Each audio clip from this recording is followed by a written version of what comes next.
social media as it pertains to the youth, your two kids' mental? Where is that now on a priority list? I feel fortunate that our children are at an age, again, quite young, so this isn't in our immediate future. What happened on that red carpet wasn't your regular celebrity strut.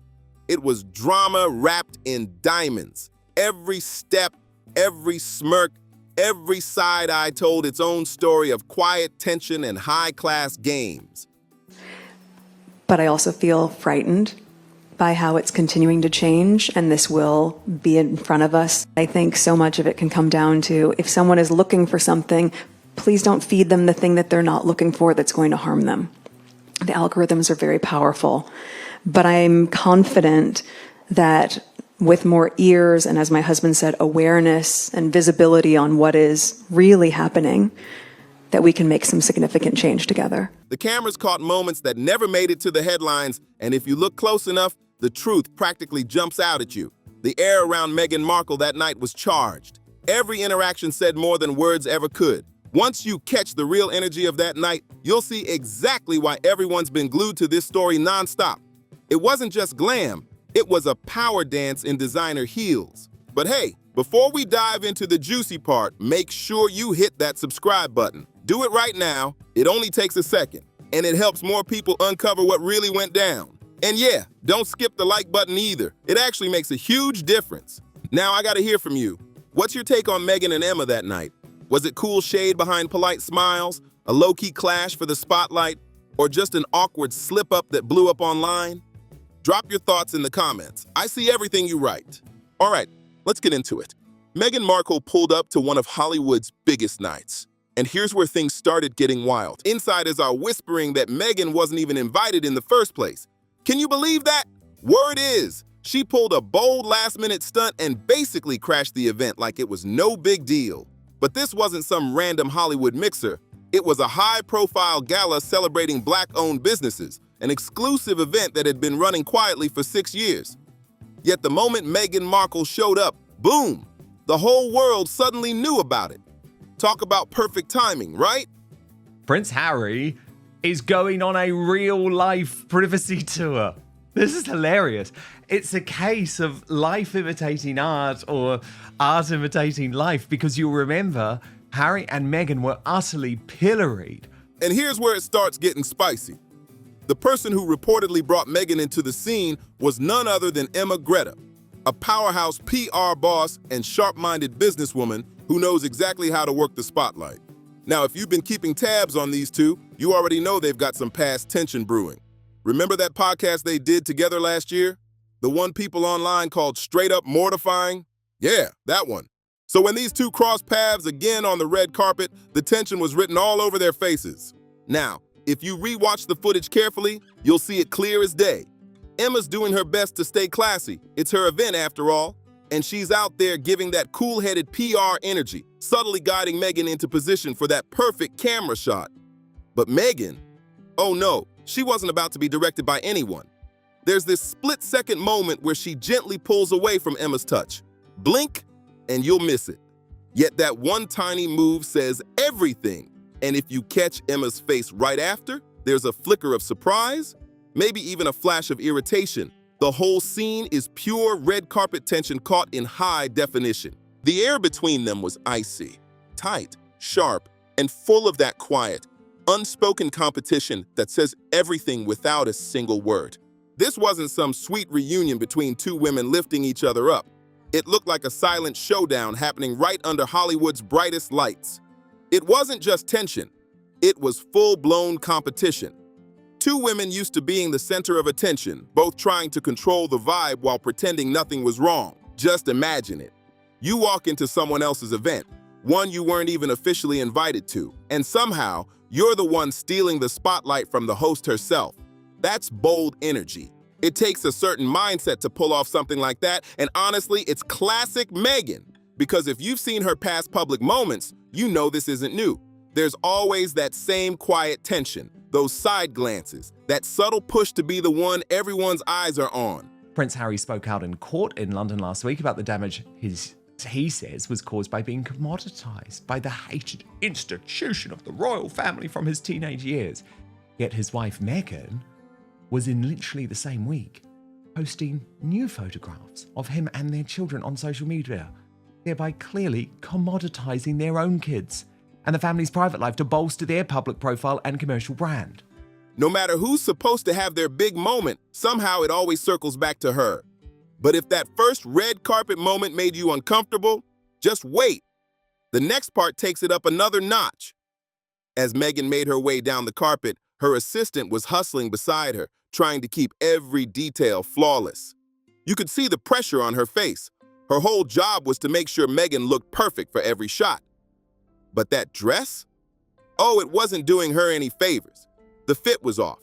The fabric wasn't sitting right, and people online caught it instantly. Observers were quick to point out every tiny slip, and the comment section lit up like wildfire.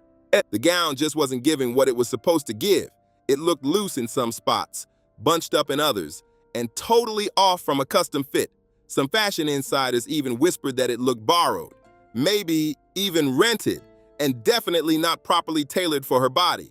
So there's Meghan flashing that perfect smile for the cameras, fully aware that every single lens is aimed right at her, while her poor assistant is crouched down on the floor, struggling to fix the train and smooth out the wrinkles like her life depends on it. You can literally see the effort, the assistant adjusting, tugging, pulling, trying to make every inch look flawless. I think that they are at the moment facing a real crisis. Meghan and Harry's crisis, completely of their own making, is they have no major projects, no major money earners. And so they're more desperate than ever. And I think that they don't know what to do other than to try and come back to Britain. But Meghan's vibe, completely different. She's locked into the spotlight, soaking up every ounce of attention while her team is behind her scrambling to keep things from falling apart. The contrast between her calm confidence and the chaos happening around her was impossible to ignore. Then the flashes go off, non-stop. Paparazzi shouting her name, the carpet glowing under the lights. Her assistant still fighting the good fight, reaching out one last time to fix a piece of fabric near Meghan's gown. And then it happens. The moment that stunned everyone watching. Meghan's hand suddenly shoots out, not soft, not polite, but sharp and deliberate. She swats the assistant's hand away, quick and unmistakable. For a split second, her face hardens, ice cold. And the look she gives? It practically screams, "You've done enough. Step back." The energy shift in that instant was chilling, like the entire mood froze mid-glamour. You can actually see the assistant freeze for a split second, stunned, caught off guard, before stepping back fast, trying to hide the embarrassment. Her face says it all, hurt, confused, and doing everything she can not to draw even more attention in front of all those flashing cameras. Just imagine that. An awkward, painful moment playing out right in front of a packed crowd and dozens of reporters watching every move. That's humiliation happening in real time. And here's the real question. If someone's bold enough to act like that toward a team member in public with cameras everywhere, what do you think happens when no one's watching? That's the part that's got everyone raising their eyebrows and whispering behind the scenes. Because let's be real, this isn't the first time Meghan's behavior toward staff has been questioned. Remember, there have been past claims from former employees who spoke out about similar experiences, and the palace even launched an internal investigation into how royal staff were allegedly treated. But here's the twist. Those results were never made public. Not a single word. So of course, people are asking, why keep that report locked away? What was in it that they didn't want the world to see? And the saddest thing about this whole red carpet moment, that assistant was literally just doing her job. She was trying to make Meghan look perfect, trying to prevent a wardrobe mishap, trying to help, but instead she ended up getting brushed off and embarrassed for it. The whole situation said more than words ever could. That assistant's one mission was to make Meghan shine, but clearly Meghan didn't want anyone sharing her spotlight. She wanted every flash, every photo, every ounce of attention on her and her alone. It felt like any presence around her was an intrusion, like she just couldn't handle sharing even an inch of that spotlight.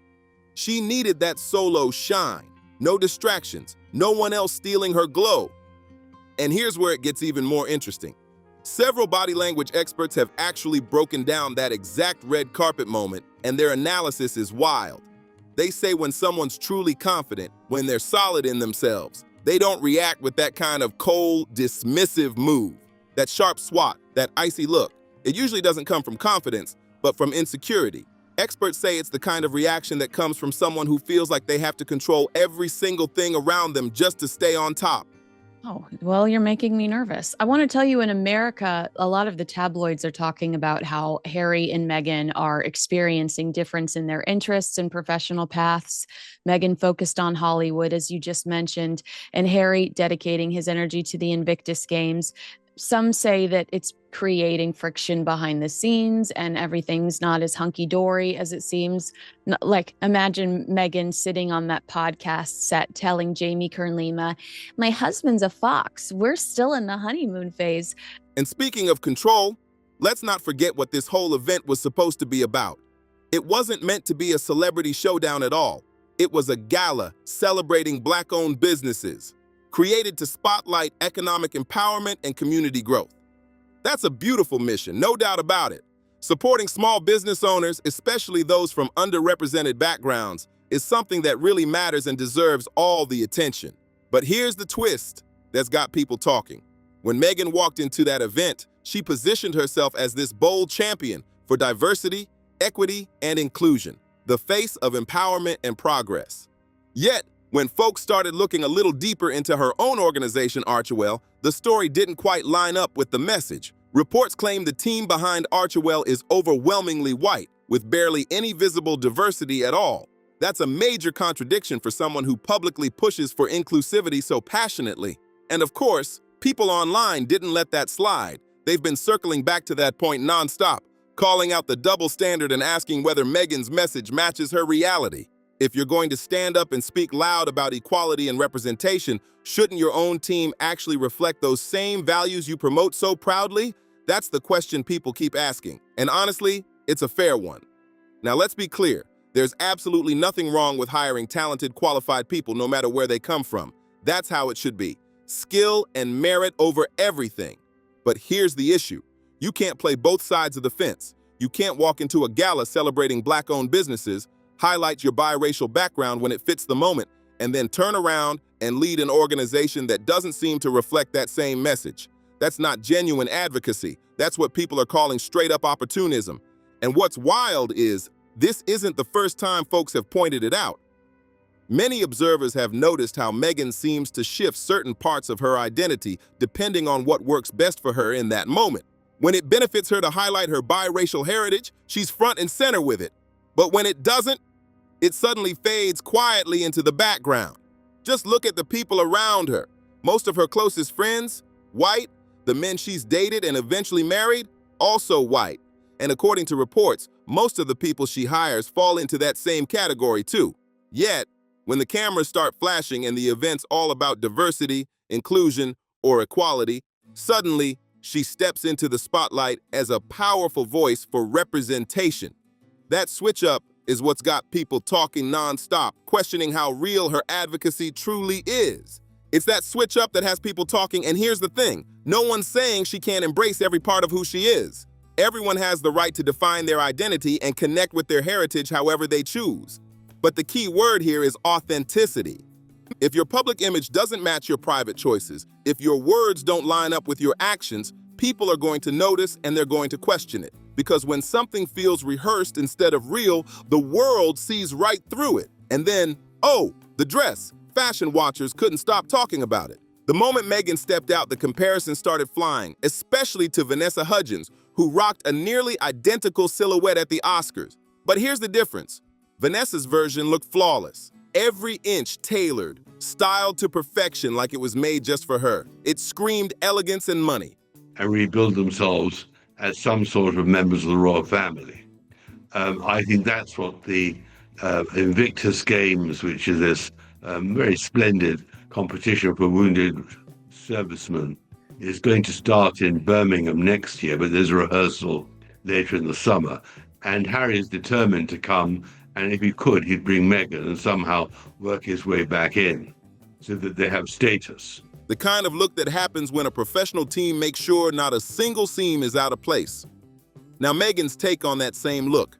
Let's just say it didn't quite land the same way critics joked that it looked like she grabbed it straight off a rack, maybe even borrowed it from someone last minute, and just slipped it on without a single fitting. One fashion critic even asked, seriously, how expensive is a tailor? And honestly, that question hit hard because let's be real, Meghan has the resources. She's got access to the best stylists, tailors, designers, and glam teams money can buy. So why does she keep showing up to major events looking like the prep work stopped halfway? Is it carelessness? Is it a matter of taste, or does she just not notice when the details are off? Whatever the reason, people noticed big time, and then came the photos.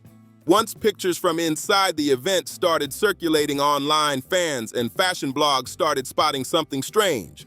Some shots looked a little too polished, faces softened, backgrounds, blurred lighting that didn't quite make sense. One particular image had everyone buzzing. Meghan looked almost superimposed into the frame while the person next to her was weirdly blurred out.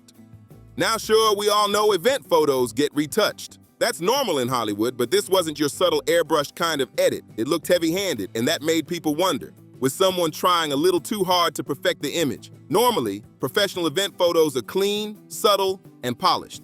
But these, they looked off. The edits were obvious, almost sloppy, and honestly came across as a little desperate. But here's where things really start to come into focus, because what happened on that red carpet can't be separated from what was happening just days before. While Meghan was striking poses in Hollywood, Prince Harry was thousands of miles away in a London courtroom facing the media head-on in his ongoing case against the Daily Mail. And what did he tell the judge? He said the press has made Meghan's life a misery, that the constant attention has been unbearable for her. He painted a picture of a woman being crushed under the weight of publicity and scrutiny. But then you look at that red carpet footage, you look at Meghan's face and tell me, does that look like someone miserable? Does that look like someone hiding from attention? Because what you actually see is someone thriving in it. Her expression lights up. The moment the flashes start going off, every step, every pose, every smile screams confidence and joy under the spotlight. And that's the contradiction that everyone's been talking about. Meghan doesn't seem to be running from the cameras. She's leaning into them. She comes alive in that chaos. The photographers are shouting her name, flashes bursting from every direction, and that's when she looks completely in her element. Cool, confident, and totally at ease, like the spotlight was made for her. So when Harry tells the court that media attention has made her life miserable, people can't help but raise an eyebrow, because the footage tells a totally different story. It doesn't look like someone running from fame. It looks like someone feeding off it. She's not dodging the spotlight. She's chasing it. You can see it in every frame, every pose. This is clearly where she feels most alive. And let's be real, she's definitely not retreating from public life. If anything, she's making a comeback, diving straight back in with bold moves, even showing up at events she wasn't officially invited to. That's not hiding. That's strategy. And it matters because it paints a bigger picture that's hard to ignore. Think about it. Prince Harry flipped his entire world upside down for her. He gave up his royal duties, left his home country, distanced himself from his family, and tried to build a brand new life overseas. All because, as they said, Meghan couldn't handle the pressure and needed to escape the media chaos for her mental health. My feeling is that the king might be slightly sympathetic, but it'll be stopped by William and Camilla. The one thing they don't want is Harry and Meghan parading together in Britain. And I think that they don't know at the moment how to play it. Because on the one hand, Harry has not yet got what he demands, which is the security details and protection. But here's the question that keeps echoing online. If that's really the case, then why does she keep walking right back into the camera flash? Why does she seem to seek out the same attention that supposedly broke her down? It's a contradiction that fans and critics alike can't stop dissecting. And now comes the kicker, the infamous white chocolate situation. A moment that perfectly shows how Meghan plays the publicity game, turning controversy into attention like it's her second nature. She's been out here pushing her lifestyle brand, American Riviera Orchard, trying to build buzz and keep that spotlight glowing. One of her products, a white chocolate bar, was supposed to be one of the signature items, but according to insiders, it's just not hitting the way she hoped. Reports claim it's actually the least popular product in her entire lineup, and sales have been struggling big time. So what's Meghan's next move? She flips the script and brings Harry into the mix. They film this sweet little promo video together, all smiles and couple energy, but when you look a bit closer, it's clear what's really happening. Meghan makes sure to hit those words white chocolate again and again, loud, deliberate, unmistakable. Not once, not twice, multiple times. She's not asking Harry what he wants. She's telling him and the audience exactly what he's getting. White chocolate. It's not a cozy moment, it's a marketing move dressed up as romance, and Harry, he's just standing there smiling awkwardly, holding the bar like he's waiting for direction, not even taking a bite. That's what people noticed right away. If it was really that good, wouldn't he at least taste it? The whole video felt less like a genuine couples clip and more like a staged ad campaign. And everyone watching could tell who was running the show. And then there's the product itself, hemp and flower sprinkles with white chocolate. Seriously, it sounds like something cooked up by someone trying to sound like a gourmet visionary, but ending up tossing together a trendy Pinterest experiment gone wrong. It's giving wannabe luxury more than high-end innovation. But honestly, that's not even the wildest part. The real takeaway is how Meghan turned even this awkward little promo into another headline moment, keeping her name right where she wants it, front and center. The real story here isn't just about chocolate or branding. It's about what this all reveals about Harry's role in the entire setup. At this point, Harry doesn't look like a true partner anymore. He looks more like a carefully placed prop in Meghan's growing list of commercial plays. His biggest value to the brand, and honestly, to most of their projects, comes down to one thing: that royal title. It's not about skills, not about Meghan's so-called business genius. It's about that one powerful word, Prince. That's the hook, the attention grabber. The reason people even stop to look in the first place. Because let's face it, strip away that royal shine, and what's left? A former actress whose Hollywood career never really took off, and a man raised in an institution that never taught him how to survive in the real world. Together, they're trying to sell high-end lifestyle products that hardly anyone's actually buying. It's like they've built their whole empire on the very system they claim to have escaped, still cashing in on the crown while criticizing it at every turn.